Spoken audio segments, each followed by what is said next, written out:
5 ऐसी बातें जो आपको ज़रूर ध्यान रखनी चाहिए किसी भी पेपर को अटेम्प्ट करने से पहले। सबसे पहले आपको पता होना चाहिए कि आपका एग्ज़ाम पैटर्न क्या है और आपके पास जो प्रीवियस ईयर पेपर्स हैं उसमें हर एक टॉपिक का कितना वेटेज कवर करा गया है। दूसरा पॉइंट, अगर आपका एग्ज़ाम दिसंबर में है तो आपके पास एक फुल प्रूफ प्लान होना चाहिए from today up till your December, जिससे कि आप टारगेट कर सके अपने हर एक यूनिट को या अपने हर एक पार्ट ऑफ सिलेबस को।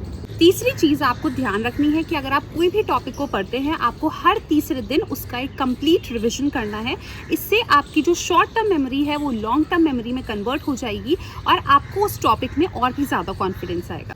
फोर्थ पॉइंट, आपको ध्यान रखना है कि आपने जो भी पढ़ा है क्या आप उसके क्वेश्चंस प्रैक्टिस कर रहे हैं या नहीं। अगर वो एमसीक्यू बेस्ड है तो हर बार आपको टॉपिक पढ़ने के बाद उसके क्वेश्चंस को प्रैक्टिस करना है। एंड लास्ट सबसे इंपॉर्टेंट पॉइंट ये है कि आप सेल्फ एनालिसिस जरूर करें। ये आप कर सकते हैं कुछ टेस्ट देके या मॉक टेस्ट में अपीयर करके, जिससे आपको ये पता चल जाएगा कि आपने अभी तक जितनी प्रिपरेशन करी है क्या आप उसको इम्प्लीमेंट कर पा रहे हैं नहीं। और अगर अभी तक आप कंफ्यूज्ड है कि ये सब खुद से करना तो बहुत मुश्किल हो जाएगा, तो स्टूडेंट्स इसके लिए एक बहुत बढ़िया सॉल्यूशन हमारे पास है। इंडिपेंडेंस डे के अवसर पर हम लोग आपको दे रहे हैं हमारे दोनों बैचेस यानी कि mission batch and mega batch पर भारी छूट, यानी कि 79% डिस्काउंट आपको हमारे इन बैचेस पर मिल जाएगा और साथ ही में 15 मंथ्स की आपको एक्सटेंडेड वैलिडिटी भी यहाँ पर मिल रही है। अगर आप परचेज करना चाहते हैं वेबसाइट की मदद से तो आप कूपन कोड इस्तेमाल कर सकते हैं YT13, और अगर आप परचेज करना चाहते हैं डायरेक्टली तो आप इस नंबर पर संपर्क भी कर सकते हैं। धन्यवाद।